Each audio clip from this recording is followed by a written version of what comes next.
آزمین میں سامرہ میں مدینے میں جی جہاں لاکھوں شیعوں کا آمد و رفت ہے وہاں ہمیں 10 20 50 جگہ جگہ لوگ ہاتھ باندھے ہوئے نظر آ رہے ہوتے ہیں. یقین جانیے ممبر پہ بیٹھ کے مولا کی قسم کھا کے کہہ رہا ہوں مجھے اس سے بہت پیار ہے.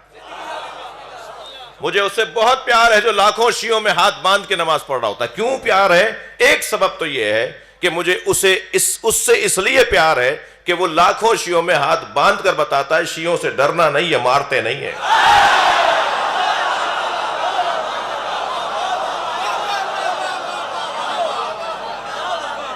الحمدللہ کسی قوم کے لیے یہ بہت بڑی عزت ہے کہ کوئی ان سے ڈرتا نہ ہو. کیوں؟ قرآن نے حکم یہ دیا ہے رحماء بینہم. نبی والوں کی صفت یہ ہے یہ آپس میں مہربان ہوتے ہیں.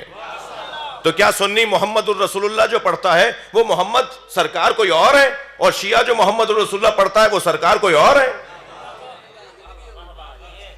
سنی بھی محمد الرسول اللہ کہتا ہے وہ وہی محمد سرکار ہے نا، کہ جن کا کلمہ شیعہ پڑھتا ہے. تو سرکار کا کلمہ پڑھنے والا رحماء بینہم. قرآن یہ کہہ رہا ہے آپس میں مہربان ہوتے ہیں. اشداء علی الکفار، مگر کافروں پہ شدید ہوتے ہیں. قرآن کی اس آیت پر عمل کرنے والا اگر کوئی ہے تو وہ شیعہ ہے.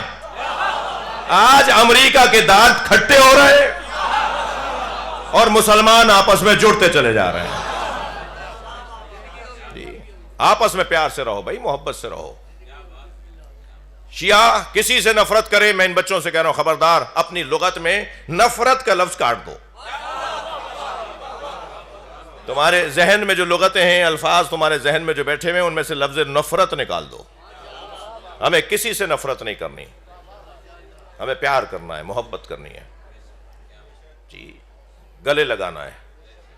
شیعہ بچوں سے کہہ رہا ہوں تمہارے علاقے میں سب شاہ جیونا کے تو نہیں ہوں گے، کچھ گاؤں دیہات سے دور سے بھی دوسرے شہروں سے بھی آئے ہوئے ہیں نا. سب سے کہہ رہا ہوں، شیعہ بچوں سے کہہ رہا ہوں تمہارے علاقے میں کوئی مولانا مفتی صاحب دیوبندی بریلوی رہتے ہوں گے نا، رہتے ہیں نا.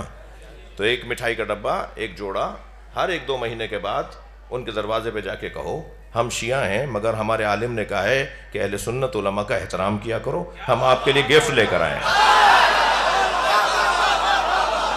میں آپ کو بشارت دے رہا ہوں یہ عمل اگر 1-2 سال بھی کر لیا تو شہروں میں ہماری محبتیں بڑھنا شروع ہو جائیں گے.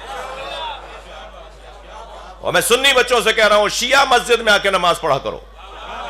وہی ہاتھ باندھ کے پڑھو جو تمہیں آتا ہے وہی پڑھو، جیسا تم نے سیکھا ہے وہی پڑھو.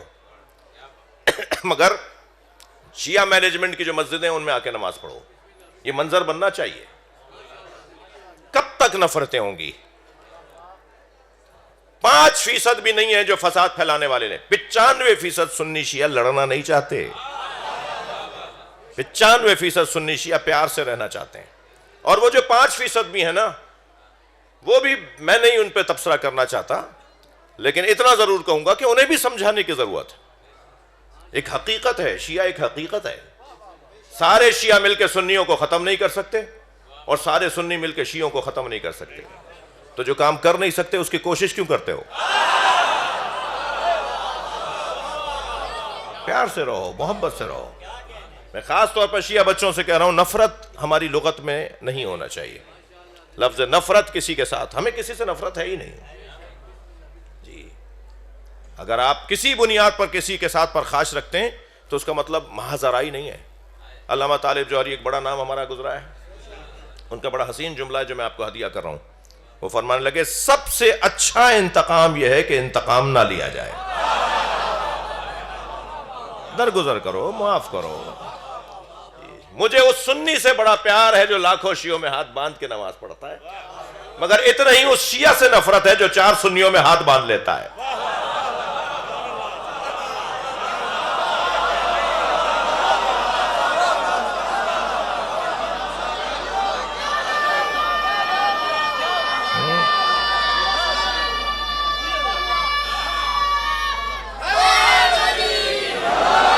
ہمارے افسران، ہمارے زمینداران، ہمارے پولیٹیشنز، ہمارے سیاستدان، ہماری حیثیت والے لوگ جب چاہو دیکھ رہے ہوتے ہیں کہیں کہیں وہ ہاتھ باندھے میں. میں نے کہا بھائی تمہارے تو دادا بھی ہاتھ کھول کے نماز پڑھتے ہیں، تمہارا تو سارا گھرانہ ہاتھ کھول کے نماز پڑھتا ہے، یہ تم نے ہاتھ کیوں باندھ لیا؟ کہنے لگے کیا کروں مولانا، وہ جو تصویر آپ نے دیکھی اس میں دائیں بائیں میرے مرہب کھڑے تھے۔ میں نے کہا تمہیں دائیں بائیں مرہب کھڑے ہوئے نظر آ گئے، دل میں اترا والی یاد نہیں آیا؟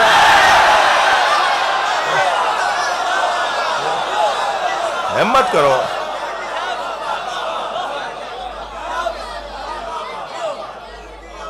ہر شخص کو حق ہے کہ وہ اپنے مذہب کے اوپر عمل کرے، دوسرے کے احساسات کا خیال رکھتے ہوئے، اس کے جذبات کا خیال رکھتے ہوئے۔ میں اگر کسی کو نہیں مانتا، توجہ ہے، بس تھوڑی دیر کی زحمت ہے، پھر میں اٹھوں گا تو مڑ جانا۔ میں اگر کسی کو اپنا بڑا نہیں مانتا تو کیا ضروری ہے کہ میں اس کو کچھ کہوں گا تو پھر ہی یہ طے ہوگا کہ میں نہیں مانتا؟ مہذب لوگ گالیاں نہیں دیتے جی، اور ہم جس تہذیب سے تعلق رکھتے ہیں، ہمارا تو تبرہ ہی یہ ہے کہ ہم اہل بیت کے دشمنوں کو جانتے ہی نہیں ہیں، ہم ان پہ غور ہی نہیں کرتے۔ ہمارے پاس کیا وقت کم ہے مولا علی سے جو ہم کہیں اور بات کریں؟ ہمارا انداز یہ ہے بھائی۔ لہٰذا سب سے پہلا عنوان امام اللہ جنہیں بناتا ہے، سب سے پہلا عنوان ہے صبر۔ صابروں کے ماننے والوں سے بات ہو رہی ہے۔ برداشت، تحمل مزاجی، سیاہ صدر، وسعت قلبی۔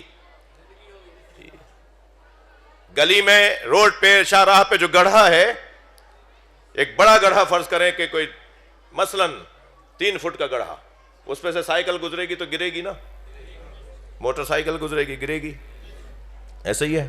کار گزرے گی تو جھٹکا لگے گا، ٹرک گزرے گا تو جھٹکا لگے گا، وہ 32 ویلر گزرے گا تو اسے پتہ ہی نہیں چلے گا۔ تو گڑھا تو ایک ہے، اثرات مختلف کیوں ہیں؟ اس لیے کہ ظرف مختلف ہے۔ جیسے جیسے ظرف بڑا ہوتا چلا رہا ہے، ایسے ایسے چھوٹی چھوٹی چیزوں پہ توجہ ہی نہیں ہو رہی۔ اللہ کے رسول اور اہل بیت چاہتے ہیں اپنا ظرف بڑا کرو، اپنا قد اونچا کرو۔ انسان فٹوں سے نہیں ناپا جاتا، انسان انچی ٹیپوں سے نہیں ناپا جاتا، انسان برداشت سے، تحمل مزاجی سے، سیاہ صدر سے، ہمت سے، حوصلے سے ناپا جاتا ہے۔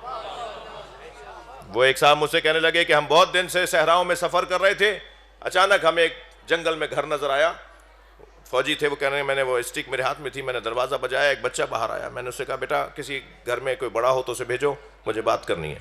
اس نے کہا آپ مجھ سے کہیے آپ کو کیا بات کرنی ہے؟ میں نے کہا جی کوئی بڑا ہو تو بھیجو۔ تو اس نے کہا نہیں آپ بولیے تو صحیح، آپ کو کام کیا ہے؟ کہنے لگا پھر میں نے کہا کوئی گھر میں بڑا ہوگا نا بیٹا اسے بھیج دو۔ تو 3-4 دفعہ جب میں نے کہہ دیا تو اندر چلا گیا، اندر سے ایک اونٹ پکڑ کر لایا، کہنا ہمارے گھر میں یہی بڑا ہے۔ تو بھائی بڑا کہتے کسے ہیں؟ لمبے چوڑے کو تو بڑا نہیں کہتے، دبلے پتلے کو تو چھوٹا نہیں کہتے۔ ویسے یہ جگہ جو ہے اینک بدلنے کی جگہ، یہ امام بارگاہ، یہ امام حسین کا شفا خانہ ہے۔ یہاں ہم سب ویکسینیشن کے لیے آئے ہوئے ہیں، ہم سب اینٹی بیکٹیریا کے لیے آئے ہوئے ہیں، یہاں سب ہم اپنے آپ کو بہتر بنانے کے لیے آئے ہوئے ہیں۔ یہ کہاں یہ کسی کو برا کہنے کے لیے؟ ہم تو رونے والی قوم ہے بھائی، ہم تو رو رو کر ہم نے نسلیں گزار دیں، تو میں ان رونے کی آوازوں پر بھی اعتراض ہے۔ یہ ساری قوم یہاں پر کچھ لینے آئی ہے، اپنا قد بڑا کرنے آئی ہے، اینک بدلوانے آتے ہیں ہم یہاں۔ سرخ شیشوں کی اینک لگاؤ گے تو شلجم بھی چقندر نظر آئے گا جی، وہ اینک کچھ اور دکھا دیتی ہے۔ اللہ چاہتا اپنی اینک بدلو، اپنی دید بدلو، اپنا زاویہ نگاہ بدلو، اپنے سوچنے کا طریقہ بدلو، اپنے آپ کو بڑا بناؤ، چھوٹے نہ رہو، بچے نہ رہو، کبھی بڑے بھی بنو جی۔ میں ایک جگہ سے گزر رہا تھا، رستے میں سانپ بیٹھا ہوا تھا، میرے بڑھتے ہوئے قدم رک گئے، میں سوچنے لگا موذی ہے، حملہ کرے گا، موذی ہے۔ سانپ ہی موذی نہیں ہوتا، بعض انسان بھی موذی ہوتے ہیں۔ میں نے بہرحال وہ سانپ تھا، میں نے دیکھا تو میں نے کہا اب کیا کروں، آگے جاؤں گا تو یہ حملہ کرے گا، یہ ڈسے گا۔ تو کھڑا سوچ رہا تھا میں آگے بڑھوں یا نہیں، دور سے لوگوں نے مجھے دیکھ کر تبصرے شروع کیے، وہ دیکھو مولانا کو بڑی شجاعت کی باتیں کرتے ہیں، بڑی بہادری کے قصے سناتے ہیں، سانپ سے ڈر رہے ہیں۔ اب میں نے سوچا ان کے چڑھانے میں آؤں یا عقل مندی کا ثبوت دوں۔ لوگ چڑھا کے غائب بھی ہو جاتے ہیں نا، بڑی تعداد میں آپ کو ملیں گے، نعرے وارے لگا کے آپ کو چڑھائیں گے، اور جب مصیبت آئے گی تو پیچھے مڑ کے دیکھیں گے تو کوئی بھی نہیں ہوگا۔ تو اب میں سوچنے لگا ان کے چڑھانے میں آؤں یا عقل مندی کا ثبوت دوں۔ ابھی میں سوچ رہا تھا، یہ بچہ میرے برابر میں آ کے کھڑا ہوا، مثال دے رہا ہوں، یہ نہیں تھا، مثال دے رہا ہوں، ایک بچہ برابر میں آ کے کھڑا ہوا، کہنے لگا مولانا یہ پلاسٹک کا سانپ ہے۔ جیسے ہی مجھے معلوم ہوا پلاسٹک کا سانپ ہے، میں نے اسی پہ پیر رکھا، اسے کچلتا ہوا چلا گیا۔ معلوم یہ ہوا جب حقائق روشن ہو جاتے ہیں تو اقدامات بھی تبدیل ہو جاتے ہیں۔ بھائی جملہ ہدیہ کر رہا ہوں، ساری دنیا جس یزید سے ڈر رہی تھی، حسین اس کی حقیقت کو جانتے تھے۔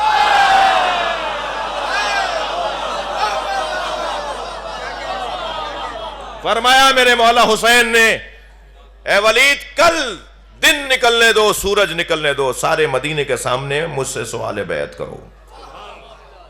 رات کی تاریکی میں بلایا تھا امام حسین کو، اور یزید کا خط دے دیا کہ حسین سے بیعت لو، حسین بیعت نہ کریں تو سر کاٹ دو۔ امام نے وہ خط واپس کیا اور فرمایا دن نکلنے دو، کل دن آنے دو، سارے مدینے کو جمع کرو، سب کے سامنے مجھ سے سوال کرو۔ یہ کہہ کر امام مڑے۔ امام جو مڑے تو مروان نے ولید سے کہا اگر آج حسین چلے گئے تو پھر ہاتھ نہیں آئیں گے۔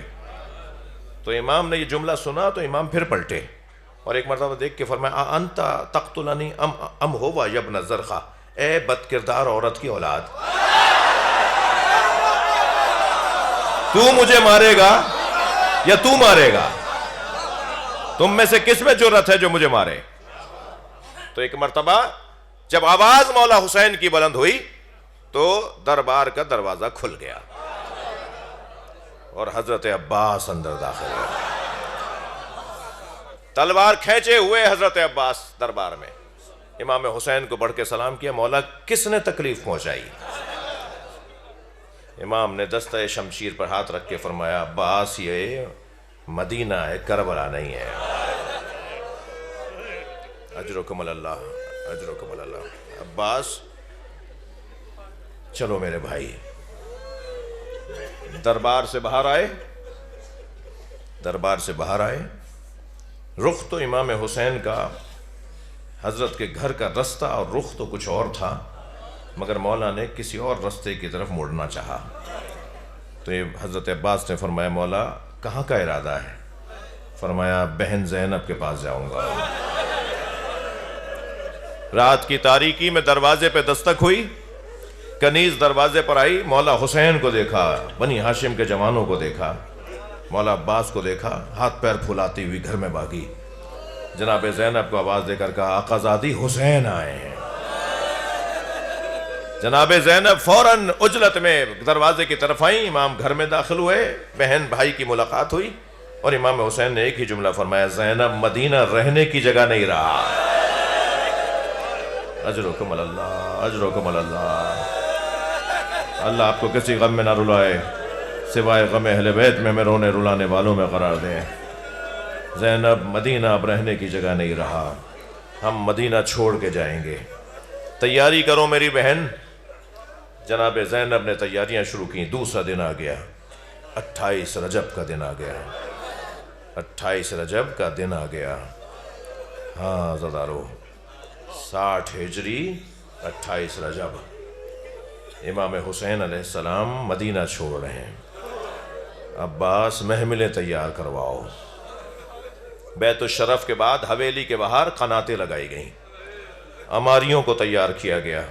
روایت کہتی ہے، ایک راوی کہتا ہے کہ میں اس منظر کا راوی ہوں، میں نے دیکھا کہ ایک محمل بٹھائی گئی لا کر اور گھر سے ایک بی بی باہر آئی جسے قاسم ابن حسن نے سوار کیا۔ میں نے پوچھا یہ کون ہے؟ کہا یہ حضرت امام حسن کی زوجہ ہے، بی بی ام فروا ہے۔ کچھ دیر کے بعد ایک اور بی بی باہر آئیں تو علی اکبر نے آگے بڑھ کے سہارا دیا، معلوم ہوا یہ حسین کی زوجہ بی بی ام لیلہ ہیں۔ کچھ دیر کے بعد پھر ایک اور بی بی باہر آئیں تو حضرت عباس نے سہارا دیا، معلوم ہوا یہ حضرت عباس کے حصے کی بہن جناب ام کلثوم ہے۔ سنیں گے عزیزارو؟ پھر آخر میں ایک بی بی باہر آئی، حسین نے کرسی چھوڑ دی، عباس نے کام چھوڑ دیا، علی اکبر نے امور چھوڑ دیا، قاسم نے اپنے کاموں کو ترک کر دیا، سارے جوانہ نے بنی ہاشم آگے بڑھے اور حضرت عباس نے اپنا گھٹنا زمین پہ ٹیکا۔ بی بی میرے گھٹنے پہ پیر رکھ کے محمل میں بیٹھیں گی۔ بڑی شان سے سوار کیا ایک بی بی کو، رہا نہیں گیا کہ کون ہے یہ جس کا اتنا احترام ہے؟ کہ یہ علی کی بڑی بیٹی زینب۔ اجرکم اللہ، اجرکم اللہ، حق ہے بلند آواز سے رونے کا۔ جب آپ ایسے روتے ہیں نا امام جعفر صادق دعا دیتے ہیں، یا اللہ یہ ہمارے عامر کو زندہ کر رہے ہیں۔ امام محمد باقر مصلی بچھا کے رونے والوں کے لیے دعا کرتے ہیں۔ یہ علی کی بڑی بیٹی زینب ہے، بڑی شان سے جناب زینب کو اونٹ پہ سوار کیا۔ پہنچ گئے نا آپ، آ گئے نا کربلا، 11 محرم کو آ جائیے۔ میری بی بی زینب نے ساری بیویوں کو اونٹ پر بٹھایا۔ جب زینب بی بی نے سب کو بٹھا لیا تو زینب کو بٹھانے والا کوئی نہیں تھا۔ ادھر حسین مولا کا لاشا، ادھر علی اکبر کا لاشا، کوئی نہ تھا جو جناب زینب کو اونٹ پر بٹھاتا، اور بغیر کجاوے کا اونٹ تھا۔ جناب زینب کے قریب کوئی ظالم تعزیہ نہ لے کر آئے۔ سخت جملے ہیں، اللہ کرے بیان کر جاؤں۔ میری بی بی نے ایک مرتبہ آواز دے کر کہا خبردار میرے قریب نہ آؤ، اور اس وقت میں میری بی بی نے مڑ کر دیکھا ہے نہر کی طرف جہاں حضرت عباس کا لاشا تھا۔ آواز دی عباس تم نے بہن کو سوار کیا تھا، آؤ کربلا میں زینب کو کوئی سوار کروانے والا۔ اجرکم اللہ، اجرکم اللہ۔ ہو گئی مجلس، مگر مجھے کچھ روانگی پڑھنی ہے۔ جب ساری بیویاں محملوں میں بیٹھ گئیں، امام حسین اپنے ذوالجنہ کے قریب آئے۔ ایک مرتبہ جناب عباس نے آ کر فرمایا آقا آپ کو ہمارے گھر کی معمر بیویاں بلا رہی ہیں۔ حویلی میں کچھ بیویاں ایسی تھیں جو امام کے ساتھ سفر پہ نہیں جائیں گی۔ ان میں ایک بیوی ہیں حضرت ام المومنین بی بی ام سلمہ رضی اللہ تعالی عنہا۔ دوسری بیوی ہیں بی بی ام ہانی، امام حسین کی پھوپھی ہیں، مولا علی کی بہن ہیں، حضرت ابو طالب کی بیٹی ہیں۔ تیسری بیوی ہیں ام البنین، مولا عباس کی والدہ۔ یہ تینوں بزرگ خواتین ہیں، ہاتھوں میں عصائیں لیے کھڑی ہیں۔ امام گھر میں داخل ہوئے، سب سے پہلے نانی کے قریب گئے، بی بی ام سلمہ کے قریب گئے۔ نانی ہے نا، ام المومنین ہے، نبی کی زوجہ ہیں۔ آگے بڑھ کر کہا اماں آپ نے مجھے بلایا؟ جناب ام سلمہ نے اپنی چادر میں ہاتھ ڈالا، ایک شیشی نکالی جس میں خاک تھی۔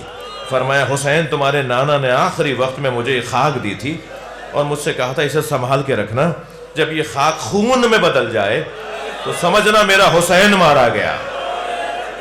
حسین تمہارا جانا بتا رہا ہے کہ تم واپس نہیں آؤ گے۔ تو امام حسین نے قریب آ کے فرمایا ہاں اماں میں اب جو جا رہا ہوں میں واپس نہیں آؤں گا، میں اپنا وطن اپنا گھر چھوڑ کر جا رہا ہوں، اب میں واپس نہیں آؤں گا۔ جب یہ جملہ سن لیا نا بی بی نے تو پھر 2 قدم وہ آگے بڑھیں اور آہستہ سے فرمان لگیں پھر زینب کو چھوڑ جاؤ۔ اجرکم اللہ۔ امام کی آواز آئی اماں اللہ زینب کو اسیر دیکھنا چاہتا ہے۔ جناب ام ہانی سے پوچھا پھوپھی اماں آپ نے بلایا؟ فرمایا حسین ہمارے حویلی کا پرانا دستور ہے، جب ہمارے گھر میں کچھ دن بعد کل پرسوں کچھ دن کے بعد کوئی مصیبت آنے والی ہوتی ہے تو پہلے سے ہی ہمارے گھر کی جناتنیاں رونا شروع ہو جاتی ہیں۔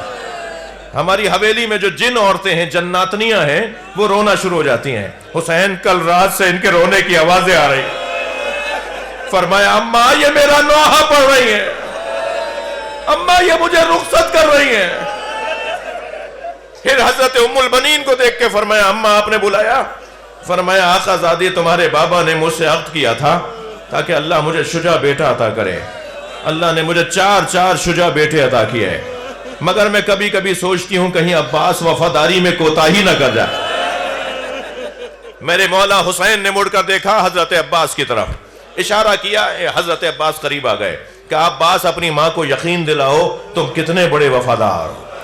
حضرت عباس قریب آئے، فرمایا اماں اگر 70 مرتبہ مارا گیا اور پھر زندہ کیا گیا میں حسین کو چھوڑ کر نہیں جاؤں گا۔ بی بی کی آنکھوں میں آنسو۔ حسین مولا نے بیویوں سے رخصت لی، رو رہے ہیں نا، میری بہنیں بھی آئی ہوئی ہیں، بیٹیاں بھی آئی ہوئی ہیں۔ بیٹیوں کا باپ سے پیار، باپ کا بیٹیوں سے پیار ایک محاورہ ہے۔ امام حسین کی ایک بیٹی مدینے میں رہ گئی، اللہ بار بار بچی سے رخصت ہوتے رہے۔ اور ایک بیٹی کا اور حال سنا دوں، جب ذوالجنہ خبر شہادت لے کر آیا نا کربلا میں تو ذوالجنہ ڈھونڈ رہا تھا خیموں کے درمیان سکینہ کہاں، اور اسی خیمے پہ جا کے رکا جس خیمے میں جناب سکینہ تھی، اور پیر ایسے مارنے لگا جیسے ماتم کر رہا۔ ذوالجناح آوازیں ایسے نکالنے لگا جیسے نوحے پڑھ رہا ہو۔ بی بی سکینہ کو آواز آئی کہ بابا کا گھوڑا آ گیا ہے، تو بی بی خیمے سے باہر آئیں، مگر کیا دیکھا؟ خالی گھوڑا ہے، بابا نہیں ہے۔ تو میری بی بی نے وقار کے ساتھ قدم اٹھائے، گھوڑے کی گردن پہ ہاتھ رکھ کے سوال کیا، یا جواد ابی ہل سقیا ابی ام قتل عطشانا، اے میرے بابا کے با وفا گھوڑے، اتنا بتا پانی پلا کر مارا؟ میرا بابا پیاسا بہت تھا۔ اجرکم اللہ، اجرکم اللہ۔ مجھے جلدی نہیں ہے، مجھے 2 منزلیں اور لینے دیں۔ جن کے مذہب میں رونا جائز ہے وہ تکلف کر کے نہ روئیں۔ امام حسین مدینے سے رخصت ہو رہے ہیں۔ مدینے سے رخصت ہوتے ہوئے ایسا لگ رہا ہے جیسے حسین کا جنازہ اٹھ رہا۔ کربلا میں کوئی میت اٹھانے والا نہیں تھا۔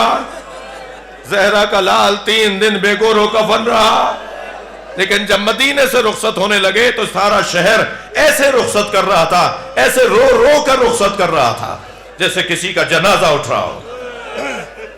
میرے مولا گھوڑے پر بیٹھے ہیں، سواریاں چلنا شروع ہوئیں۔ حضرت عباس کا دستور یہ تھا کہ کبھی گھوڑا دوڑاتے ہوئے آگے چلے جاتے تھے، آتے ہوئے مسافروں سے کہتے تھے یہ جو سواریاں آ رہی ہیں اس میں نبی کی بیٹی زینب ہے، یہ رستہ تمہارا ضرور ہے مگر احساس رکھنا کہ یہ نبی زادیاں ہیں۔ پھر کبھی عقب میں چلے جاتے تھے، جا کر دیکھتے تھے، آنے والوں سے کہتے تھے کوئی اور رستہ بدل سکتے ہو تو بدل لو، یہ سیدانیوں کا قافلہ جا رہا ہے۔ حضرت عباس حفاظت کے لیے کبھی دائیں کبھی بائیں چلے جاتے تھے۔